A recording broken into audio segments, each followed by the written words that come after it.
दिल्ली से सटे ग्रेटर नोएडा के सेक्टर 137 में बनी पारस टियारा सोसाइटी में लिफ्ट गिरने से एक महिला की मौत हो गई है। महिला 70 साल की बताई जा रही है, जो कि 8वें फ्लोर पर लिफ्ट से जा रही थी। पहले लिफ्ट गिरने से घायल हुई, जिसके बाद फेलिक्स अस्पताल में भर्ती कराया गया, जहां डॉक्टरों ने उन्हें मृत घोषित कर दिया। थाना सेक्टर 142 की पुलिस मौके पर पहुंची और 8 लोगों के खिलाफ गैर इरादतन हत्या का मुकदमा दर्ज कर लिया। सिक्योरिटी एजेंसी कंपनी AOA अध्यक्ष और सदस्यों पर धारा 287 और धारा 304A के तहत FIR भी दर्ज कर लिया गया है। करते हुए थाना पुलिस मौके पर पहुंची और जो वर्तमान AO के अध्यक्ष हैं उनको जो है अपने साथ गाड़ी में बैठा लिया। इस पर कुछ लोग वहां पे आ गए और वहां पे इकट्ठे हो गए। उनका ये कहना था कि जो वर्तमान AO के अध्यक्ष हैं उनकी समस्त कार्यकारिणी यहाँ पे आए और इस्तीफा दे, जबकि उनके परिजन तत्समय थाने पे मौजूद थे और तहरीर दे रहे थे।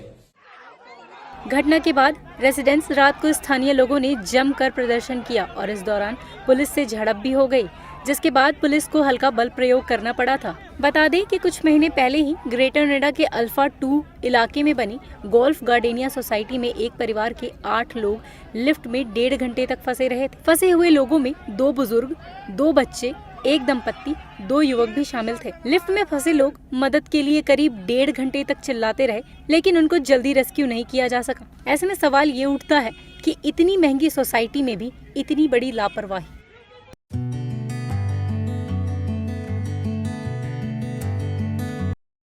राजस्थान के कोटा में कोचिंग स्टूडेंट्स के सुसाइड के मामले थमने का नाम नहीं ले रहे हैं। साल 2023 में सुसाइड के सारे रिकॉर्ड टूट गए हैं और अब तक 19 कोचिंग स्टूडेंट किसी न किसी कारण से मौत को गले लगा चुके हैं। 3 अगस्त को भी एक छात्र मनजोत छाबड़ा का शव फंदे से झूलता बरामद हुआ। उसकी कमरे की दीवार पर 3 पर्चे भी मिले, जिसमें पहले पर लिखा था सॉरी, दूसरे पे लिखा था मैंने जो भी किया अपनी मर्जी से किया, इसके लिए मेरे दोस्तों और मेरे पेरेंट्स को परेशान न करें, और आखिरी पर्चे में हैप्पी बर्थडे पापा लिखा था। आपको बता दें, माँ बाप का रो रो कर बुरा हाल है। कोई भी व्यक्ति दोषी नहीं है, ऐसा सुसाइड नोट उसने दीवार पे चिपका रखा है। दरवाजा अंदर से बंद था, तोड़ करके इसको बाहर निकाला है। कैमरे उस पूरी बिल्डिंग में नीचे से लेके ऊपर तक लगे हुए हैं। रात 11 बजे ये अपने कमरे में प्रवेश किया था इसने, और सुबह जब ये नहीं निकला तो ये दोस्त जिसके साथ कोचिंग इत्यादि जगह पे जाता होगा, तब ये दरवाज़ा तोड़ करके निकाला है। हम उनके पेरेंट्स का इंतजार कर रहे हैं, उनसे हमारा संपर्क हो गया। उन्होंने कहा था आगे की कार्रवाई पुलिस हमारे आने के बाद करेगी। हमने मृतक छात्र का नाम मनजोत छाबड़ा है, जो उत्तर प्रदेश के रामपुर का रहने वाला था। उसके पिता हरजोत सिंह छाबड़ा हैं। 18 वर्षीय मनजोत छाबड़ा एक हॉस्टल में अकेले मेडिकल एंट्रेंस की तैयारी यानी कि नीट की तैयारी कर रहा था। परिजन आत्महत्या की बात को नकारते हुए इसे मर्डर बता रहे हैं, तो वहीं पुलिस की प्रारंभिक जांच में इसे सुसाइड माना गया था। फिर परिजनों के आग्रह पर हत्या का मामला दर्ज कर लिया गया है। तो वहीं मनजोत की दोस्त ने बताया कि रात को जब उससे बात हुई थी तब तक सब कुछ नॉर्मल था, और जब सुबह उसके कॉल करने पर उसने फोन नहीं उठाया तो उसने मनजोत के कमरे में जाकर देखा, जहां उसे उसकी मौत की खबर मिली। आत्महत्या या हत्या, इसके असली कारणों की पुलिस जांच कर रही है। आपको बता दें, मनजोत छाबड़ा की ये अकेली कहानी नहीं है, बल्कि आत्महत्या करने वालों के ऐसे कई मामले हैं जो ज्यादातर दबाव झेलने के बाद जब दर्द की दास्तां सुनाते हैं तो रोंगटे खड़े हो जाते हैं।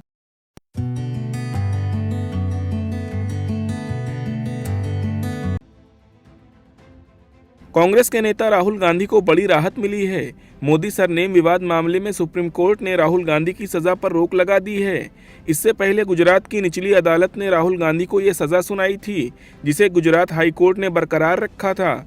सजा पर रोक लगने के बाद राहुल गांधी की संसद सदस्यता वापस मिलने का रास्ता साफ हो सकता है।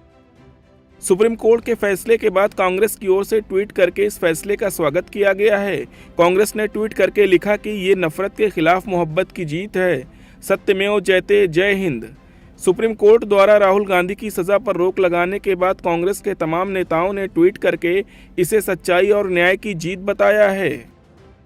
सुप्रीम कोर्ट के फैसले के बाद लोकसभा में विपक्ष के नेता और कांग्रेस सांसद अधीर रंजन चौधरी ने कहा कि वो राहुल गांधी की सदस्यता के मामले में लोकसभा स्पीकर को चिट्ठी लिखेंगे।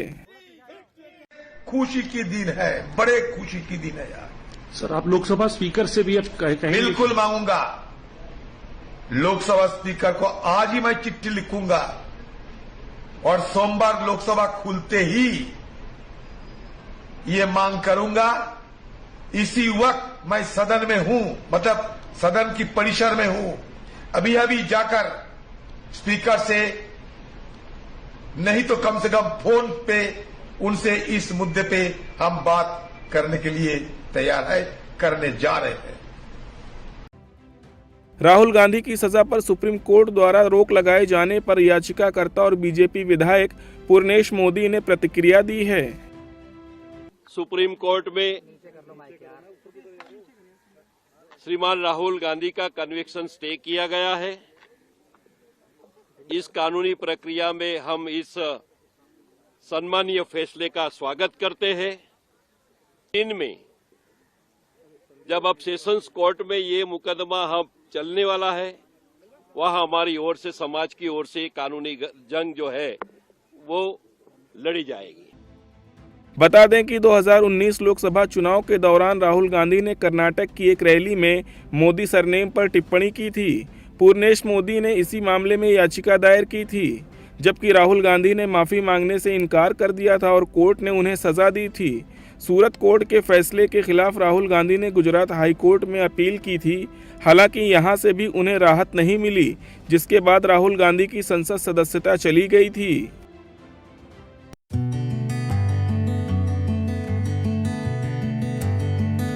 लोकसभा चुनाव 2024 के लिए विपक्ष की एकता का केंद्र बने बिहार में इन दिनों राजनीतिक बयानबाजी का दौर जारी है। इसी बीच आरजेडी नेता और बिहार सरकार में पर्यावरण मंत्री तेज प्रताप यादव ने 4 अगस्त को लोकसभा चुनाव को लेकर भविष्यवाणी की है। तेज प्रताप यादव ने कहा है कि 2024 के लोकसभा चुनाव में बीजेपी का सुपड़ा साफ होगा। अब महागठबंधन जब से बना है, जब से इसका नींव रखा गया है, 24 और 25 के लिए नींव रखा गया, हम तो क्लियर बोल रहे हैं। 24 और 25 में इनका पूरा सुपड़ा साफ हो जाएगा। आइए तो हम, आप जो लगातार हमसे सवाल कर रहे थे, हम भी आपको जवाब देते हैं। आप बोल रहे हैं कि आप देखिए 24-25 में मेरा भविष्यवाणी है, अमित शाह जी और मोदी जी, मेरा ये भविष्यवाणी है कि 24-25 में आपका सुपड़ा साफ हो जाएगा। लालू जी ने भी कहा भविष्यवाणी में भागना पड़ेगा। अरे भविष्यवाणी मैं कर दिया, मैं पूजा करता हूँ, हमसे बड़ा बाबा कोई नहीं है। वहीं बिहार में जेडीयू के प्रदेश अध्यक्ष उमेश कुशवाहा ने भी बीजेपी पर तीखा हमला बोला है। उन्होंने कहा कि लोकसभा चुनाव में जनता बीजेपी को सबक सिखाएगी। जनता छोड़ेगी नहीं, जनता सबक सिखाएगी 2024 में। और आपका चाहे जितना कुटिल चाल चल लीजिए, भाजपा वाले लोग, आपका सब जितने खोखले वादे, खोखले घोषणा, सब चीज, सब जनता नोट करके रखी हुई है। इस बार कुछ होने को नहीं, एकदम परिवर्तन होना ही होना है। लोकसभा चुनाव 2024 को लेकर आरजेडी और जेडीयू के दावों पर बीजेपी ने पलटवार किया है। बीजेपी के प्रवक्ता निखिल आनंद ने सीएम नीतीश कुमार पर तंज करते हुए कहा कि विपक्ष महागठबंधन में अब उनकी पूछ खत्म हो गई है। जो महागठबंधन, जो पार्टियां जो बैठक कर रही है, पटना में उन्हीं ने बैठक बुलाया। अब जब बैठक बेंगलुरु पहुंचा तो उनकी पूछ खत्म हो गई। अब लगता है कि मुंबई में बैठक होते होते नीतीश कुमार जी की उस गठबंधन से विदाई भी हो जाएगी। अब महागठबंधन में उनको तो कोई पूछ भी नहीं रहा, अपने मुंह मियां मिट्ठू, अपनी ढपली, अपना राग अलाप रहे। इस सब के बीच बिहार में जेडीयू ने लोकसभा चुनाव से पहले मतदाताओं, खासकर अल्पसंख्यक समुदाय के लोगों तक पहुंचने के लिए भाईचारा यात्रा शुरू की है, जिसका नारा है अपनी तारीख को बचाएं, नीतीश के साथ आएं और इंडिया को मजबूत बनाएं। जेडीयू की इस यात्रा को कारवां इत्तेहाद भी कहा जा रहा है। वहीं जेडीयू की भाईचारा यात्रा पर एमआईएम ने निशाना साधा है। पार्टी के विधायक अख्तरुल ईमान ने कहा कि ये भाईचारा यात्रा नहीं बल्कि मुसलमानों को चारा बनाने की यात्रा है। प्रेस के बंधुओं से मैं कहूंगा, आप गलतफहमी में मत रहिए, ये भाईचारा यात्रा है। ये लाचार मुसलमानों को चारा बनाने वाला यात्रा है। ये लाचार मुसलमानों को चारा बनाने का यात्रा है, ये भाईचारा यात्रा नहीं है। भाईचारा यात्रा निकालेंगे जदयू के लोग, बीजेपी को जिसने स्थापित किया वो भाईचारा यात्रा निकालेंगे, एनआरसी का जिसने समर्थन किया वो भाईचारा यात्रा निकालेंगे, सनोवर को जिसने इंसाफ नहीं दिया भाईचारा का यात्रा निकालेंगे।